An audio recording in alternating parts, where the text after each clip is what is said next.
now, in this cool, temperate climate veggie garden, lots of plants are slowly waking up. But frost is still on the agenda, and the vigour and abundance of the warmer weather is still a few months away. But if you can hack that delayed satisfaction, it's the best thing about productive gardening, and there are some long season crops that can go in now.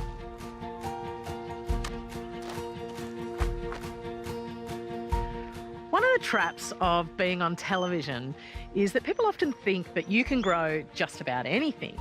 And the truth is, I will have a go at doing that, but like everyone at home, I don't always succeed. And one thing I've had a lot of trouble with in this heavy ground is growing a really good crop of a simple old thing, spuds. So this year, I'm planning an experimental solution. I'm preparing a flat area at the bottom of the slope of the garden. This is where the drain takes any excess water and nutrients from the vegetable patch.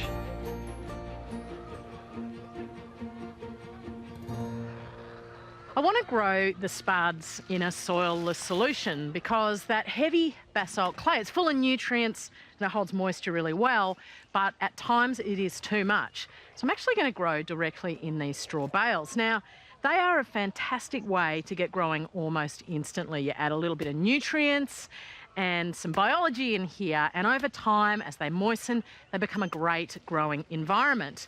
So I've just got to get them in place. The bales go on their sides with the cut ends exposed.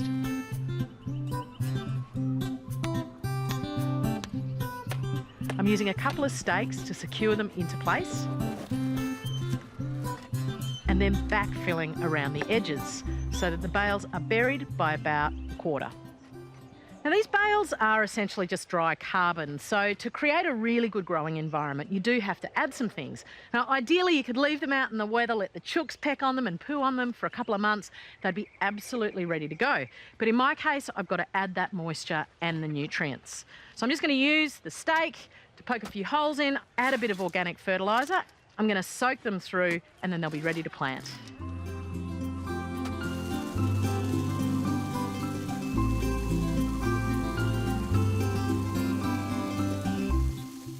When it comes to planting potatoes, it's really important that you source disease-free seed. They just look like normal potatoes, but they ensure that you won't introduce any diseases into the garden because potato diseases can be impossible to get rid of.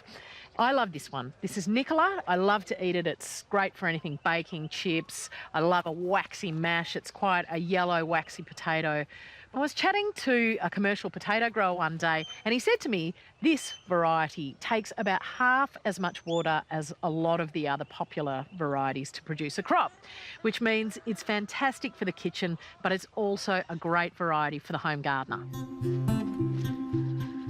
When it comes to planting potatoes, it's actually quite a simple thing to do. You just need to put them in the ground. This is an amazing little compressed stem. You've got a whole plant in here.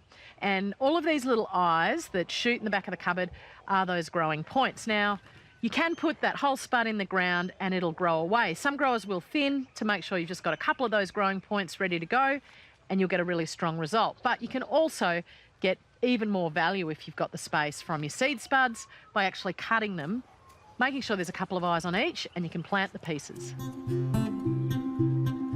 Potatoes are incredibly hungry plants, so they need to be spaced well.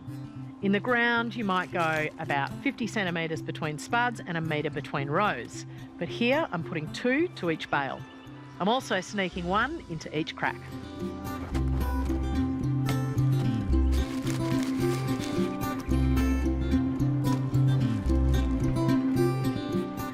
I'm just packing a bit of compost in above the potatoes, but also over the bales and in those seams to stop any light getting in, but also to provide nutrients. So I'm going to continually feed them as they grow up. You should see the tops of potatoes come through in about 3 or 4 weeks, and then they're going to continue to grow up, and the spuds will form around that original tuber inside the bales. And then hopefully by the end of summer, I should be able to cut that baling twine, harvest a stack of spuds, and get all that rotten straw to put on the garden as well.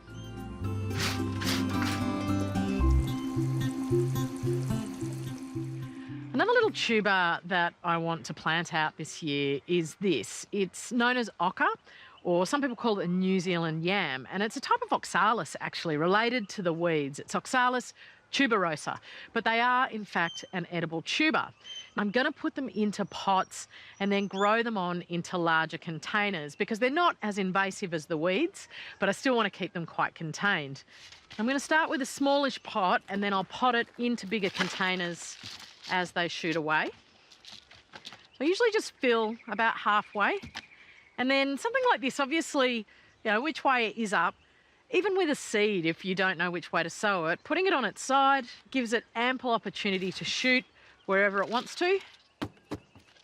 As they grow, they'll fill these little pots out probably in about 3 or 4 weeks, and then I'll pot them on into a much larger container, or they could go out in the garden. And then they'll go right through the warmer months, and once those frosts start to hit again at the other side, as we're heading into winter, that's when I'll be able to dig up these little tubers, harvest plenty for the kitchen, and keep a few for replanting again next season.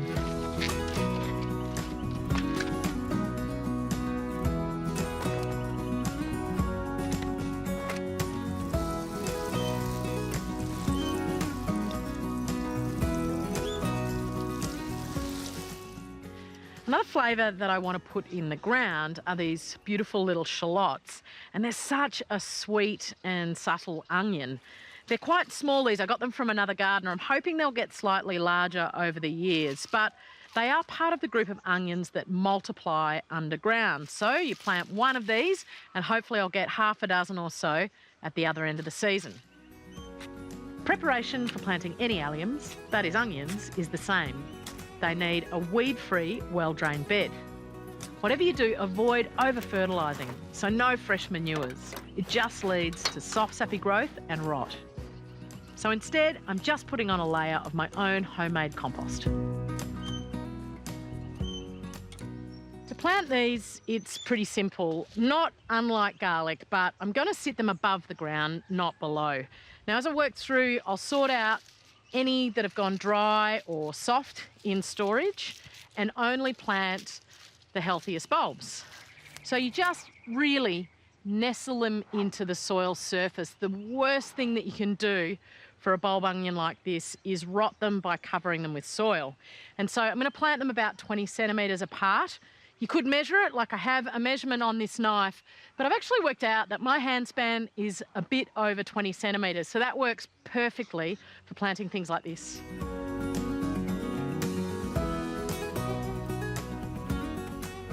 You can see that they are really just sitting essentially on top of the soil. I don't want them to stay wet, but up there they are a risk of being pecked out by birds. They're going to love this freshly composted soil, but also from being completely frosted. So I'm going to put a frame over the top and then put a bit of a frost cover over the top of that, and I'll leave it there until they've solidly got their roots in the ground.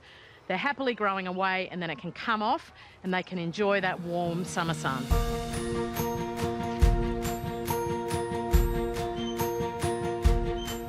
It really is such an exciting time in the garden. Of course, that really abundant season is still a little way off, but by playing the long game, you can plant lots of things now that are going to fill the table with flavour down the track.